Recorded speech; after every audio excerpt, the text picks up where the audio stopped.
What's up hamsters, UnevenRanger here and welcome to something a little different. This is Mountain Blade Warband, a game that I've played a couple of times on streams, that kind of thing, and I have to admit it's such a fun little game. It's sort of like medieval...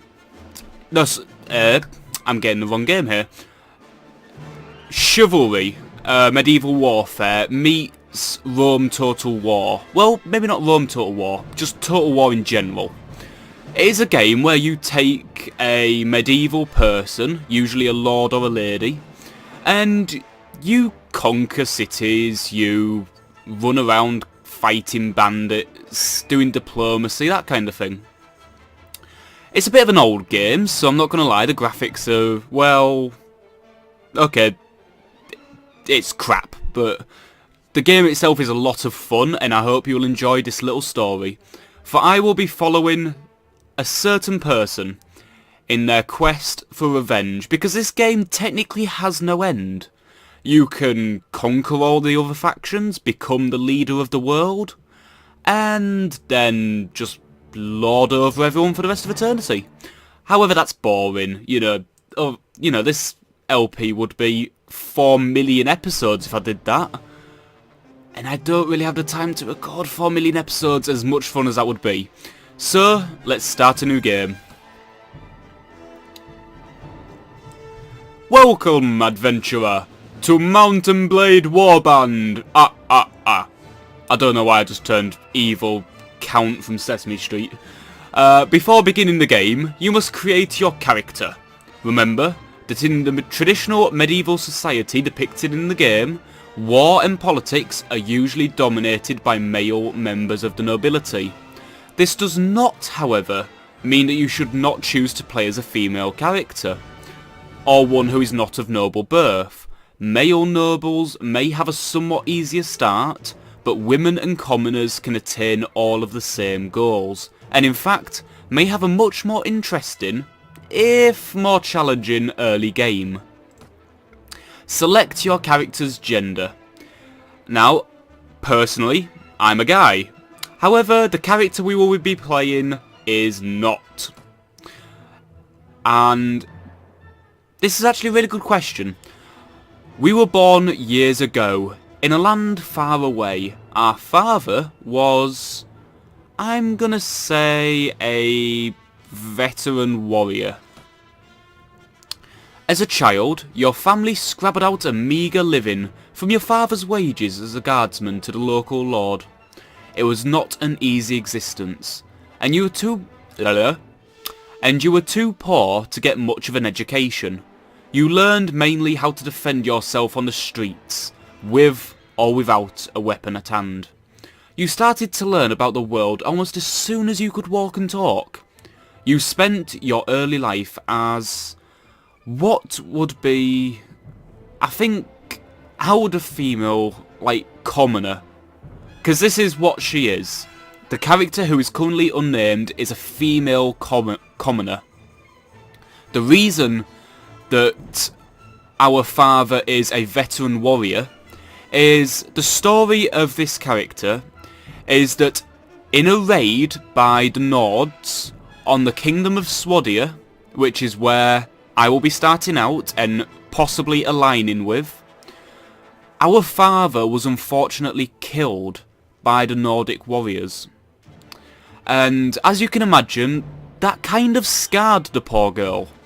And all she could think about was getting revenge, But the thing is, she's just a commoner, and a girl at that, This is a world where the male nobility are the only people that lead armies.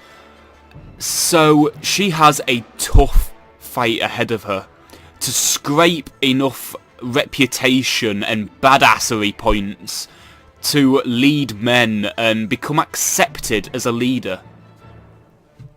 However, we are not there yet. We are still in her early life. Her early life, I reckon, would have been as a stepchild, I think. As a girl growing out of childhood, you rode the great steppes on a horse of your own, learning the ways of the grass and the desert.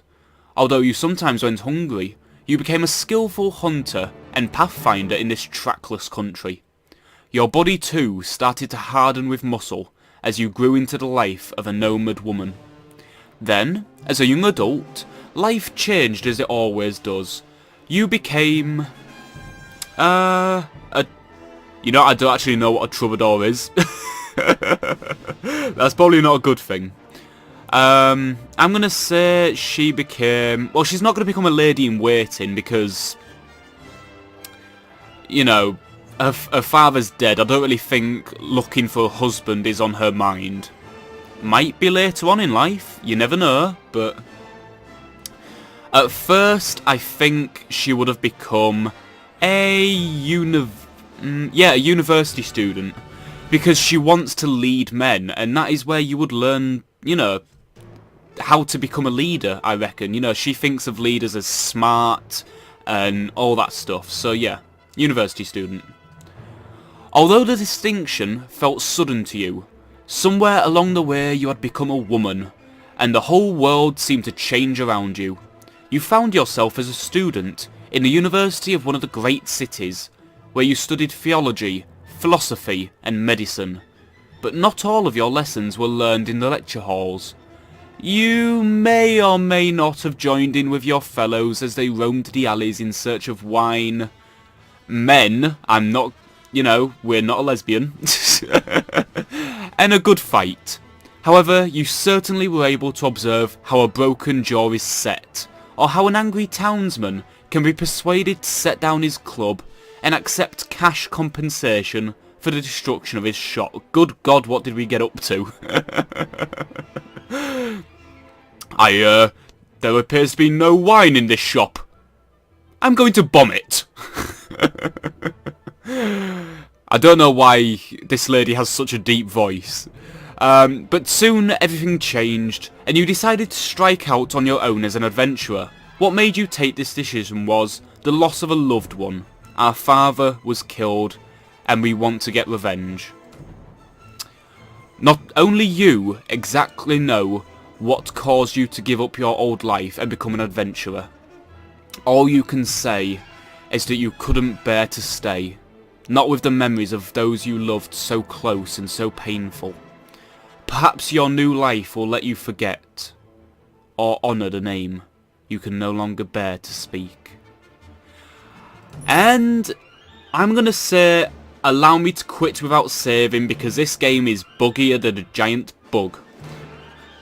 Yeah, it crashes on occasion, and I kind of want to be able to save the game just in case that happens. We need a name for our lady. Now, let me think. I'm going to call her Gwen. Last name... Shepherd.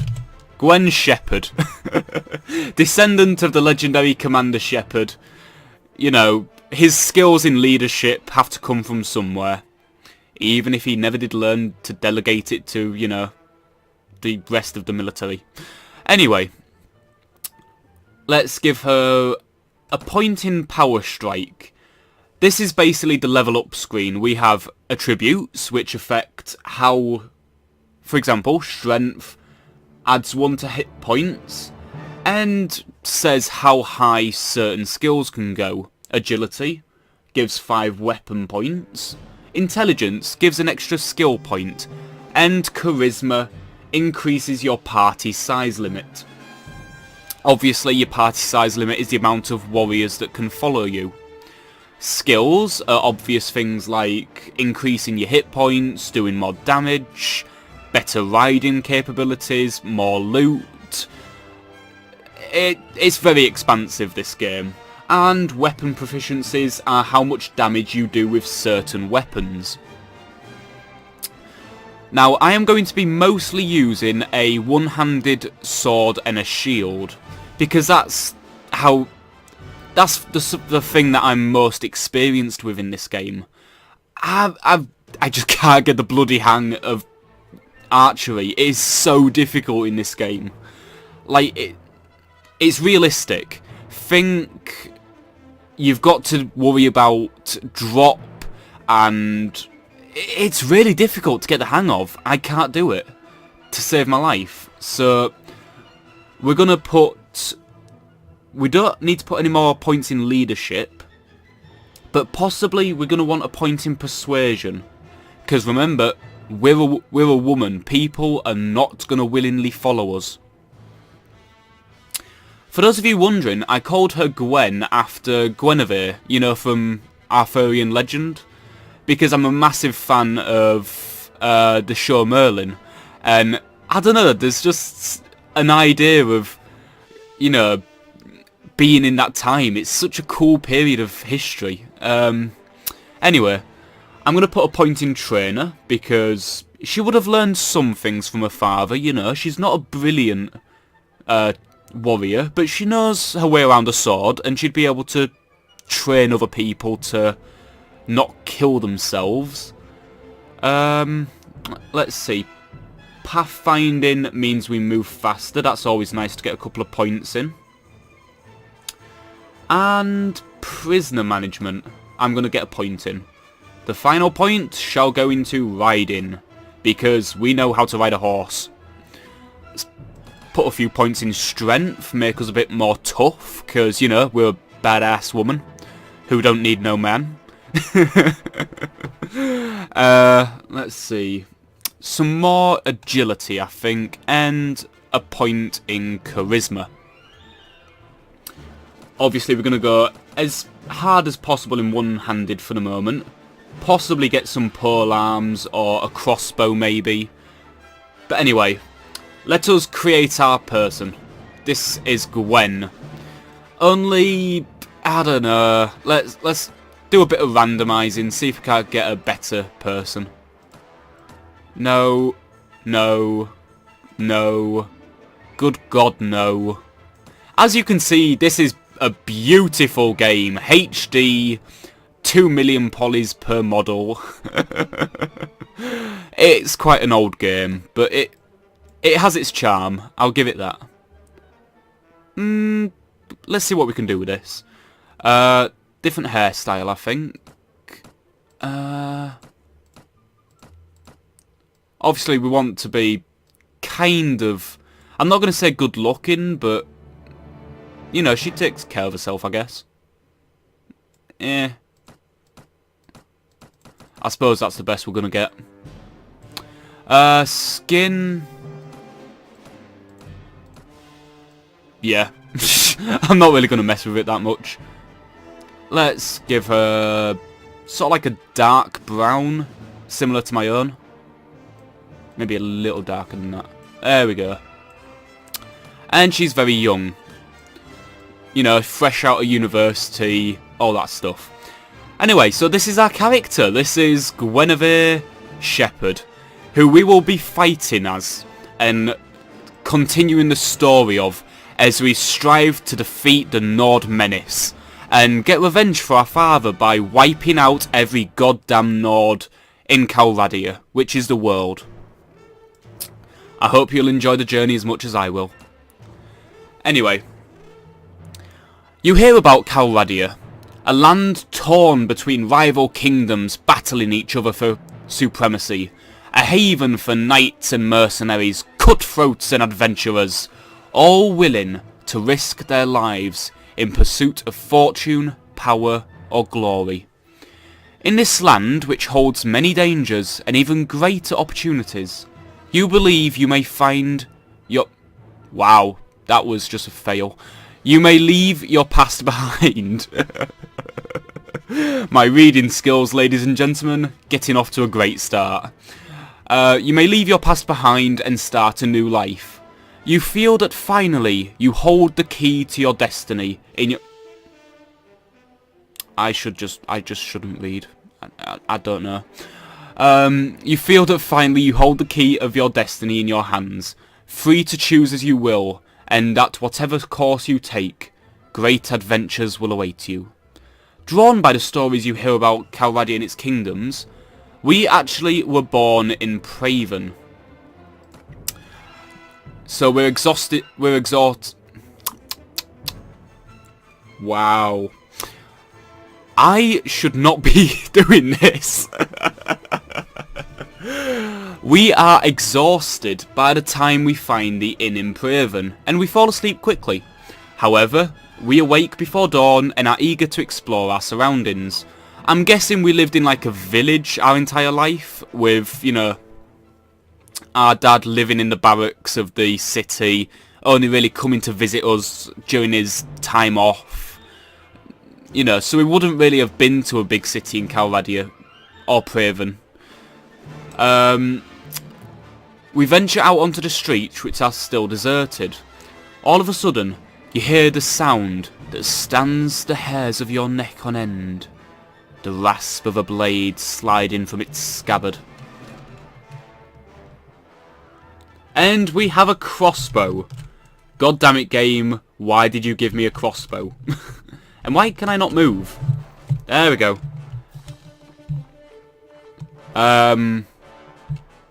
Robber. There's... Oh, there you are. Yoink. Have at you, good sir. There we go. Can I steal his sword? Give me your sword. Give me your sword. Thank you. Wait. I didn't say to drop the... Oh, we have a sword. Excellent. Wait, who are you? Are you alright? Well, I guess you're alive at any rate. I'm not sure that we can say the same for that other fellow. That's one less thief to trouble our streets at night, although heaven knows he won't be the last.